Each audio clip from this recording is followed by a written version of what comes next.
کسی جوان نے رمضان ٹرانسمیشن دیکھی کہ مولوی صاحب رمضان ٹرانسمیشن میں ہم نے دیکھا کہ 4 مولوی بیٹھے ہوئے ہیں.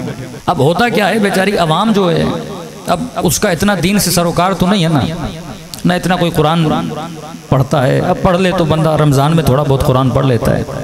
یہ صبح سے شام تک اپنی رزق حلال کی تلاش میں نکلتے ہیں. نہ کتابیں پڑھنے کا وقت ہے نہ قرآن پڑھنے کا اتنا وقت ہے. نکالنا چاہیے لیکن زندگی اتنی بزی ہو گئی عوام الناس کی دین یا دینی کتابوں تک اتنی رسائی نہیں ہے. اب رمضان کا 1 مہینہ آتا ہے جس میں بندہ تھوڑا بہت دین سیکھتا ہے. مسلمان سب سے زیادہ قرآن کس مہینے میں پڑھتا ہے؟ رمضان میں. خیرات کس مہینے میں کرتا ہے؟ رمضان میں. صدقے کس مہینے میں؟ رمضان میں. تو رمضان گویا نیکیوں کا مہینہ. اب کہتے ہیں بھائی رمضان کا مہینہ آیا ہے تھوڑا بہت دین سیکھ لیں. تو کہنے لگا کہ مولوی صاحب ہم نے جب ٹی وی کھولی تو 4-5 مولوی بیٹھے ہوئے تھے. ہم نے کہا کوئی مفتی کوئی حافظ کوئی علامہ کوئی مولانا کم از کم کسی نے 40 سال دین پڑھا کسی نے 30 سال دین پڑھا کسی نے 50 سال پڑھا. سفید سفید داڑیاں بزرگ علماء بیٹھے ہوئے. ہم نے کہا ان سے دین سیکھ لیں جنہوں نے اتنا دین پڑھا ہے. ہمارے پاس تو ٹائم نہیں کہ رمضان کے مہینے میں ٹی وی پہ ان سے 4 دین کی باتیں سیکھ لیں. کب ماجرا کیا ہوا کہ جب ان کو دیکھا تو یہ ایسے لڑ رہے تھے جیسے مرغے آپس میں لڑتے ہیں. کہ ہم پریشان ہو گئے کہ اتنے سال دین پڑھنے کے بعد جن کو حق و باطل کا پتہ نہ لگا. جو بندہ صبح سے شام تک حدیث حدیث حدیث آیت آیت آیت یہ اس کو کہہ رہا ہے تو بدعتی ہے اور یہ بھی آیتیں پڑھ رہا ہے. اور وہ اس کو کہہ رہا ہے تو غلط ہے یہ بھی آیتیں سنا رہا ہے. کہ مولوی صاحب جب اتنی عربی اتنا دین پڑھنے کے بعد ان کو دین سمجھ نہ آیا تو اس سے تو اچھا ہے ہم دین پڑھیں ہی نہ.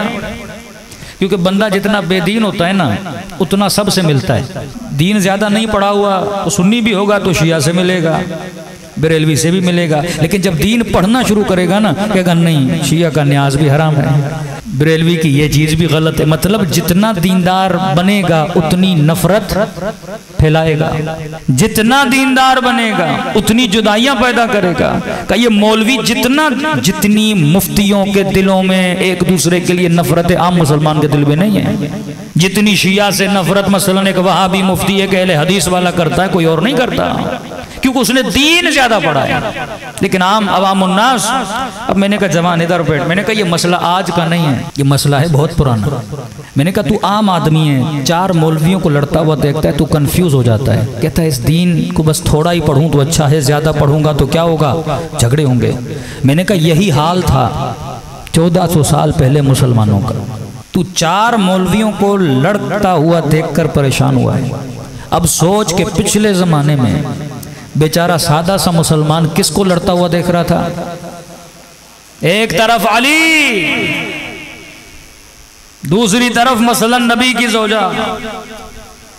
میں نے کہا دونوں کا احترام ہے نا مسلمان کے دل میں. تو ایک طرف مسلمانوں کی ماں دوسری طرف قسیم النار والجنہ علی ابن ابی طالب. ایک طرف علی ابن ابی طالب دوسری طرف جناب طلحہ جناب زبیر. میں نے کہا یہ عام لوگ نہیں ہے کسی کو سیف الاسلام کا لقب ملا ہے کوئی قاری ہے کوئی کاتب ہے کوئی حافظ ہے. پھر آؤ جنگ صفین میں ایک طرف علی ایک طرف عمار دوسری طرف امیر شام. اب امت جس طرح آج کے عام لوگ مولویوں کا احترام کرتے ہیں نا اس زمانے میں لوگ کس کا احترام کرتے تھے؟ اصحاب رسول کا. زوجہ کا بھی احترام کرے صحابی کا بھی احترام کرے آل رسول کا بھی احترام کرے. ایک طرف حسن بن علی دوسری طرف امیر شام. اب امت کے لیے تو سارے کیا ہیں بڑے ہیں نا. اور جب بڑے آپس میں لڑیں تو چھوٹے کیا کریں. کچھ نے کہا کہ علی حق پر ہے علی کا سہارا لیا.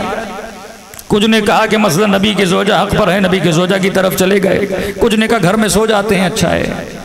ادھر بھی جائیں گے تو قتل کرنا پڑے گا صحابی کو ادھر بھی جائیں گے تو قتل کرنا پڑے گا صحابی کو. اب امت کیا ہو گئی کنفیوز ہو گئی نا. اگر خدا امت کو اسی طرح کنفیوز رکھتا تو قصور امت کا نہیں تھا. علیہ باللہ رسول خدا ایک امت کو چھوڑ کے جا رہے ہیں اور امت کے بزرگ اور عمائدین آپس میں لڑ پڑتے ہیں. اس بیچارے مسلمان کا کیا قصور.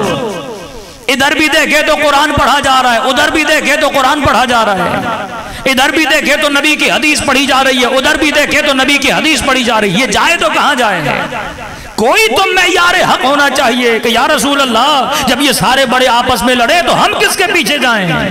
نہ ہم اتنا قرآن کو جانتے ہیں، نہ ہم اتنی آپ کی صحبت کو آپ کی صحبت میں بیٹھنے والے جب آپس میں اختلاف کریں تو ہم کہاں جائیں؟ تو یہ ممکن نہیں کہ رسول گرامی امت کو کوئی معیار نہ دے کر جائیں۔ کیسے ممکن ہے؟ معیار نہیں دیتے تو یہ قصور سارا پروردگار عالم کی طرف چلا جاتا ہے کہ خدایا تم نے کوئی راہ نہیں دکھائی، تم نے کوئی راستہ نہیں دکھایا، لہٰذا ہم گمراہ ہو گئے۔ تو نبی ایک معیار بنا کر گئے، فرمایا یہ نہ دیکھ کے حق کی باتیں کرنے والے کیا کہہ رہے ہیں، یہ نہ دیکھ کے حق کا جھومر پہننے والے کیا کہہ رہے ہیں، یہ نہ دیکھ کے قرآن پڑھنے والے کیا کہہ رہے ہیں، یہ دیکھ علی مع الحق والحق مع علی، علی حق کے ساتھ ہے، حق علی کے ساتھ ہے۔ یہ نہ دیکھنا کہ حق کہاں جا رہا ہے، یہ دیکھنا کہ علی کہاں جا رہے ہیں۔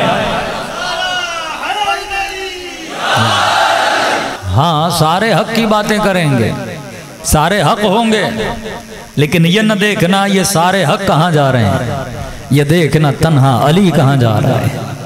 کیونکہ جہاں جہاں علی جاتا ہے، حق کا اگر کوئی قبلہ ہے تو علی ابن ابی طالب ہے۔